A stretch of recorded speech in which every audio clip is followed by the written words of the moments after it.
किसान भाइयों, आपका इस किसान पाठशाला कार्यक्रम में हार्दिक स्वागत है, अभिनंदन है, वंदन है। आज हम लोग आए हैं कृषि विभाग की तरफ से और हम आपको जैसे बच्चों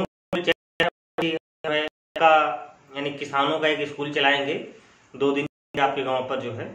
और इस 2 दिन के स्कूल में जो है खरीफ सीजन से जुड़ी हुई जो बातें हैं वो आपके साथ शेयर करेंगे और जो रबी सीजन की जो क्या क्या तैयारियां करनी है हमको जो है उसके बारे में बात करेंगे। तो सबसे पहले आप लोग देख रहे हैं कि कोविड का जो है चल रहा है, तो कोविड के बारे में हम आपको लोग पहले थोड़े चर्चा कर लेते हैं।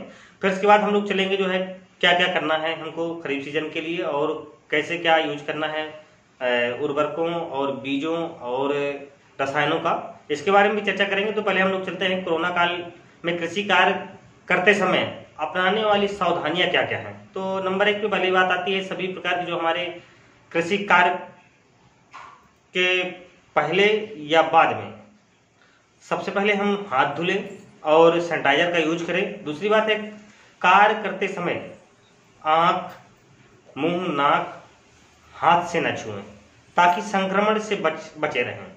कृषि कार्य में लगे हुए जो श्रमिक हैं उनकी जो दूरी है वो 4 से 5 फीट की दूरी पर रखें, दूरी को मेंटेन रखें। तीसरी बात हम लोग करेंगे जो है इन कार्यों में लगे हुए श्रमिकों को मास्क अथवा अंगूछा, दुपट्टा के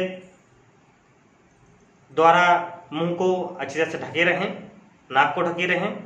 फसल कटाई, मड़ाई एवं कृषि कार्य हेतु जो है कृषि यंत्रों को प्राथमिकता दी जाए। कार्य करने से पूर्व कृषि यंत्रों की धुलाई एवं सफाई करें। उपज के बाद जो हमारा उपज आती है उसका संग्रह हमें जो है ऐसे बोरों पर करें जिसमें 5% नीम का तेल पानी मिलाकर उसको बोरों को उपचारित करें। फिर इसके बाद जो है उन पे जो है हम जो हमारा भंडारण जो उपज हुई है उसको भंडारित करें।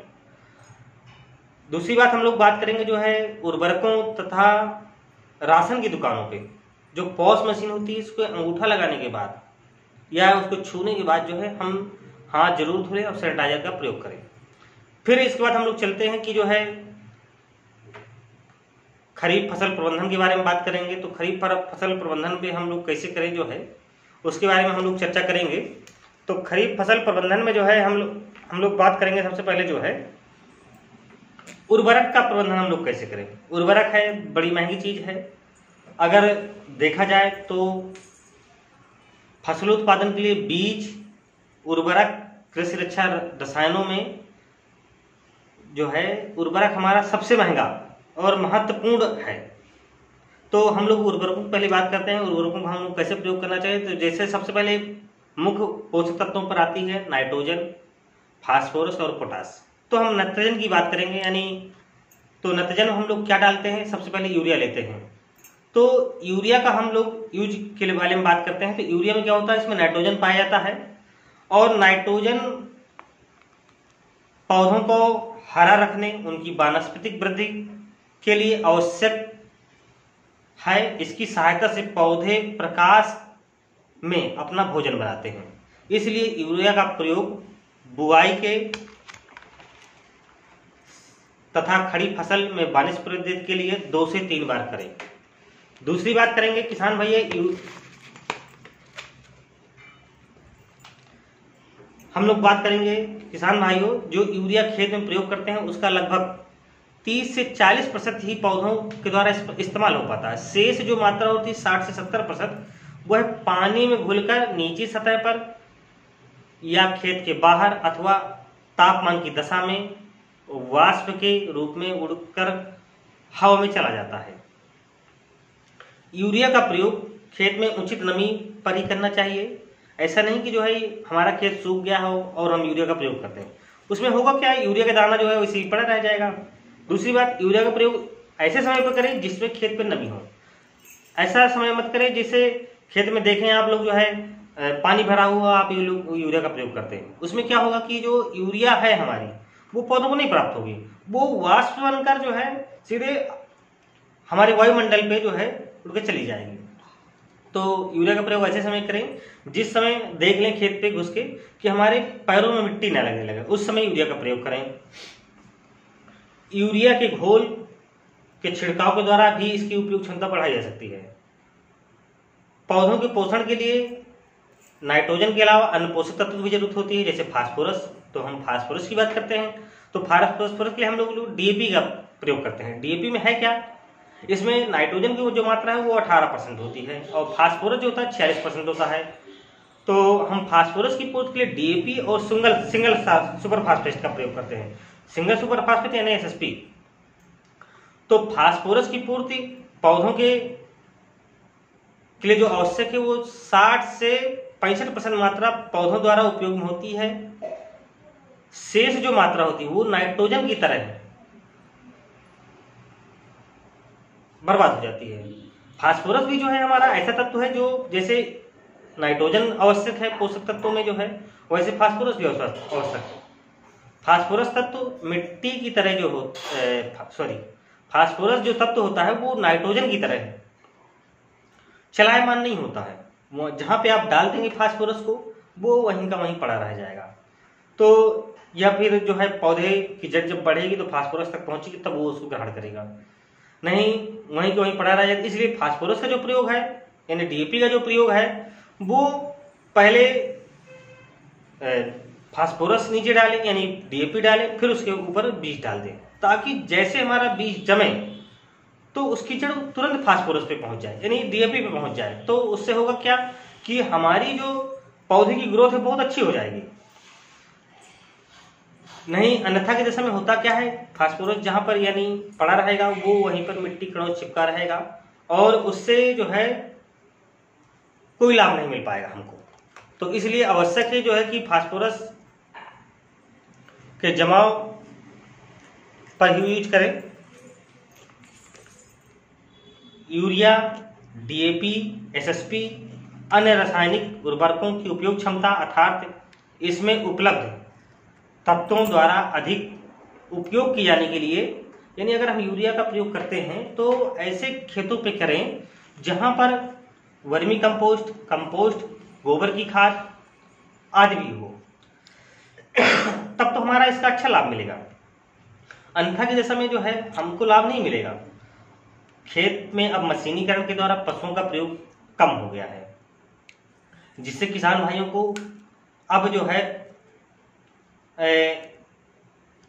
अधिक मात्रा में जो है जीवामृत, घनामृत जैसे जैविक खेती उपयोग किए जाने वाले फार्मेशन तैयार कर उपयोग करना चाहिए। क्योंकि अब हमारे पास वर्मी कंपोस्ट वगैरह जो है बहुत कम मात्रा में मिल पाता है, इसलिए जो है इसका भी हम लोग प्रयोग कर सकते हैं।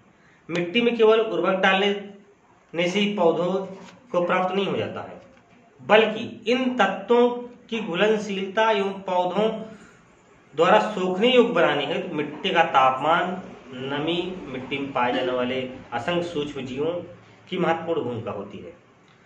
गोबर की खाद, कंपोस्ट, वर्मी खाद, हरी खाद प्रयोग लाभकारी है, सूक्ष्म जीवों की संख्या में वृद्धि होती है। यानी कहने का मतलब ये है कि गोबर की खाद और कंपोस्ट खाद और हरी खाद लाभकारी है और इसमें इसके द्वारा होता है कि जो सूक्ष्म जीवों की संख्या है वो बढ़ जाती है हमारी, जिससे मिट्टी की भौतिक एवं रासायनिक दशा में सुधार होता है। अब हम लोग बात करते हैं जल प्रबंधन की। आप लोग देख रहे हैं कि जल इस समय जो है हमारे भारत देश में जल का बड़ा संकट धीरे धीरे आ रहा है और मंडरा रहा है। तो किसान भाइयों आप लोग अवगत हैं कि समय समय पर धीरे धीरे पानी की बड़ी किल्लत आ रही है। जैसा कि आप अवगत हैं कि भारत में मीठे पानी का जो सर्वाधिक प्रयोग है यानी 85% जो इस्तेमाल होता है वो सिंचाई में हो जाता है, बल्कि जो 15% जो हमारा पानी है वह पीने योग्य बचता है, वो पीने के लिए हम लोग यूज कर लेते हैं। कृषि सिंचाई हेतु पानी विभिन्न प्रकार के समरसेबलों, पंपों द्वारा जमीन के अंदर भूगर्भ से निकाल लिया जाता है, परंतु पानी को दोबारा भूगर्भ में भेजने हो तो हमने आज तक उचित संसाधन नहीं विकसित कर पाए। तो जब हम संसाधन नहीं विकसित कर पाए तो हमारे पास पानी की किल्लत धीरे धीरे जो है बढ़ रही है। तो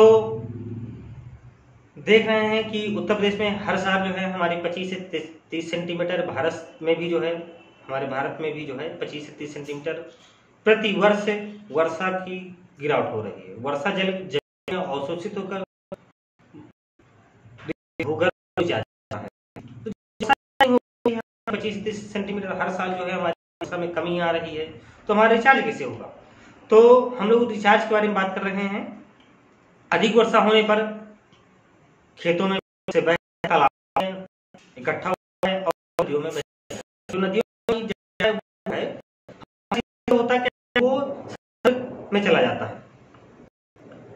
वर्षा के पानी में खेतों में अवशोषित जल की जो होती है वो 14 से 18% हिस्सा ही भूगर्भ पर पहुंच पाता है।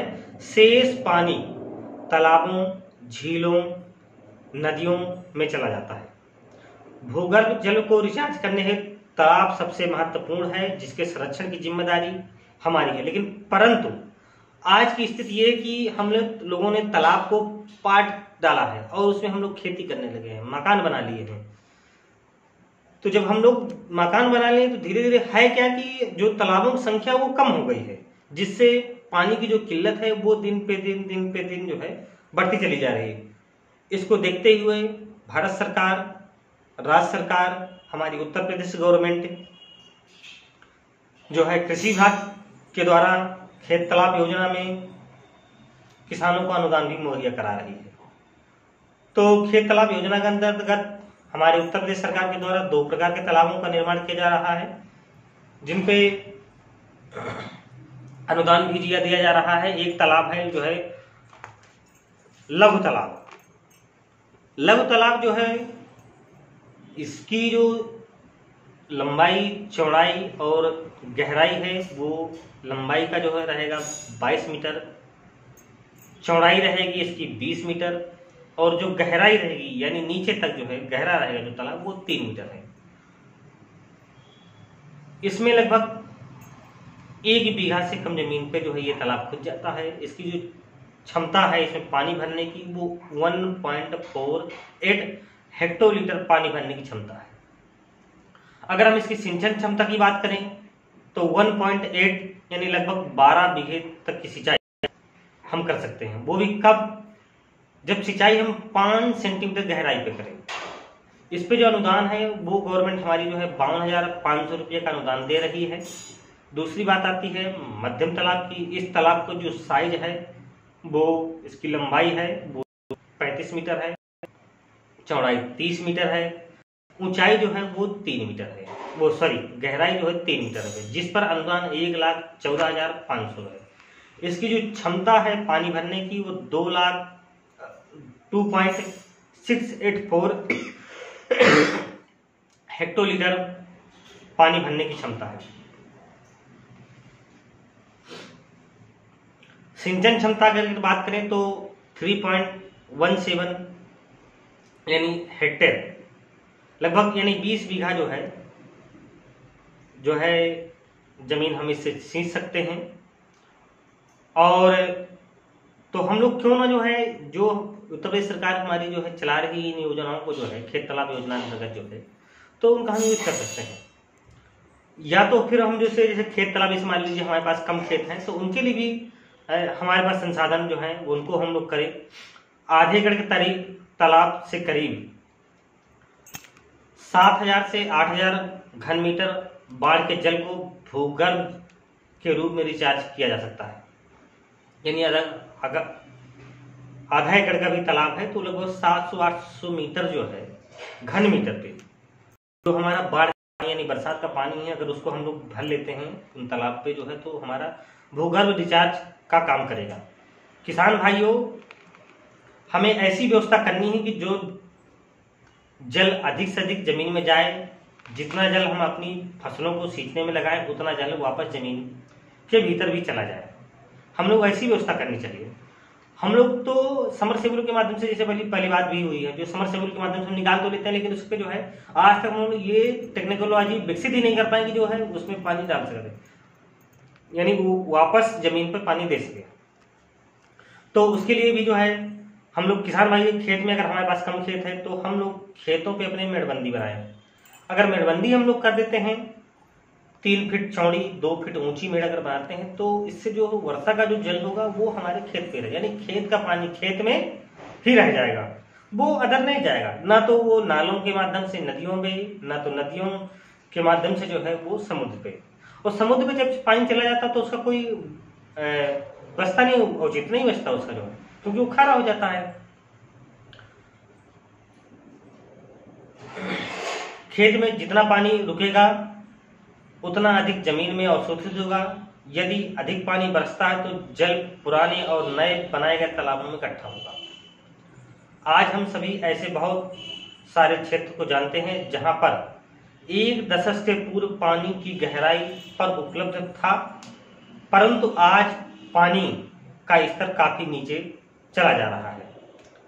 कई क्षेत्र ऐसे भी हैं जहां पर गर्मियों के दौरान हैंडपंप खराब हो जाते हैं, तो वो लोग करते क्या है कि वो हैंडपंप पे पानी नहीं है तो वो लोग जो है बाहर जाते हैं, और जब बाहर जाते हैं तो वो पानी के लिए जो है बेचारे बहुत कड़ी मेहनत से ला पाते हैं, इस गांव से उस गांव के लिए जाना पड़ता है। तो इससे बचने का एक सिंपल से यही तरीका है कि हम लोग तालाब की क्षमता बढ़ाएं, खेतों पे मेड़बंदी करें, समुचित जल प्रबंधन के लिए किसान भाई निम्नलिखित बातों का ध्यान रखें। तो हम लोग बातें भी जो है बहुत सारी हैं जो है जो आपके द्वारा जो है आपको अवगत करा रहे हैं। अधिकतर क्षेत्रों में धान गेहूं की खेती होती है, इन दोनों फसलों में पानी बहुत दिखता है, और अधिकतर क्षेत्रों में धान ही और गेहूं ही लगभग जो है 80% क्षेत्रों में यही होता है। तो इन दोनों फसलों में पानी भी बहुत अधिक लगता है, अतः किसान भाई यथासंभव अपनी खेती को धान गेहूं न कर दलहन और तिलहन का भी और मोटे अनाजों को शामिल करें, क्योंकि इन फसलों की अपेक्षाकृत कम जल की आवश्यकता होती है। जैसे दलहनी फसलें हैं, दलहनी फसलों में पानी की कम आवश्यकता पड़ती है, तिलहनी फसलें उन पर भी पानी की कम आवश्यकता है, मोटे अनाज है उन पर भी पानी की कम आवश्यकता है। तो हम लोग धान गेहूं की खेती क्यों करें, हम मोटे अनाज की भी खेती कर ले ना।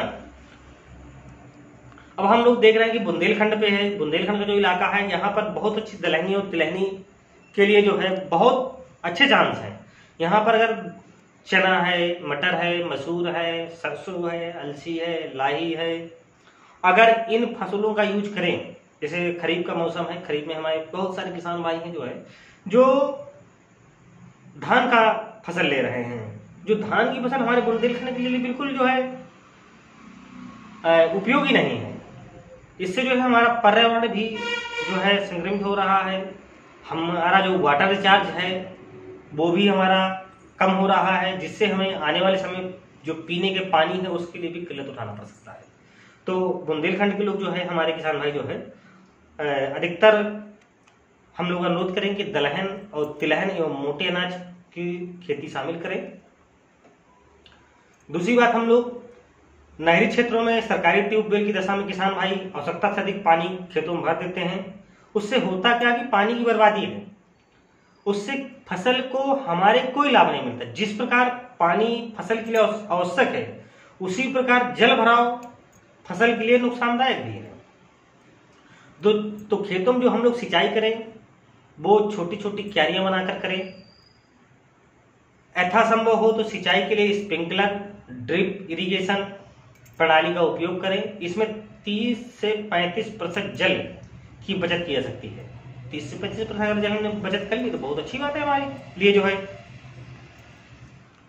साथ ही असमतल खेतों पर पानी की आसानी से साथ ही असमतल खेतों में स्प्रिंकलर के द्वारा कम पानी में आसानी से सिंचाई कर सकते हैं, जिससे हमारे जैसे देख रहे हैं जो हमारा बुंदेलखंड का इलाका है और जो हमारे इलाके हैं तो उनपे है क्या कि हमारे असमतल है खेत जो है, तो उनके लिए जो है ड्रिप इरिगेशन और स्प्रिंकलर का जो है अगर हम यूज करते हैं तो बहुत अच्छी सिंचाई हो जाती है। स्प्रिंकलर सेट में कृषि विभाग से अनुदान दिया जा रहा है।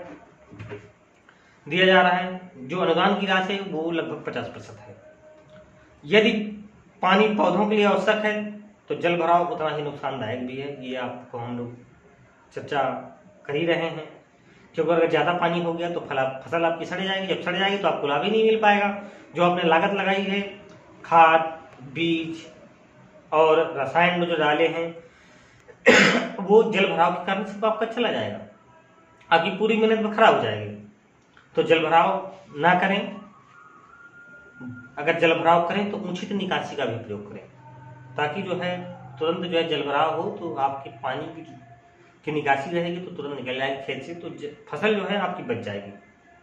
फसलों की सिंचाई तभी करें जब फसलों की क्रांति का अवस्था हो, सिंचाई की आवश्यकता हो। जैसे गेहूं की हम बात करते हैं, गेहूं के लिए 3 मुख्य सिंचाइयां हैं। अगर हमारे पास कम पानी, जैसे बुंदेलखंड के लिए हमारे पास कम पानी है तो हम लोग 3 सिंचाई पे हमारा बुंदेलखंड में काम चल सकता है। नंबर 1 है बुआई के 20 से 25 दिन बाद पे कल्ले निकलने की अवस्था, दुग्धावस्था, बाले निकलने इत्यादि फसल उत्पादन तकनीकी प्राप्त करें और जल का उचित सदुपयोग करें। खेतों में नमी संरक्षण के लिए पलटवार का प्रयोग करें, पानी की बचत की जा सकती है। यानी जो नमी संरक्षण है यानी खेतों में, तो उसमें प्लाऊ से द्वारा हम लोग पलट दें तो ताकि जो हमारी जब हम होगी प्लाऊ से पलटा हुआ खेत रहेगा तो उसके नीचे जो पलटेंगे जब हम प्लाऊ से तो उसके नीचे स्पेस हो जाएगा जमीन पे, तो पानी हमारा अधिक सूखेगा। जब अधिक सूखेगा तो हमारा वाटर रिचार्ज होगा। धन्यवाद किसान भाइयों। आज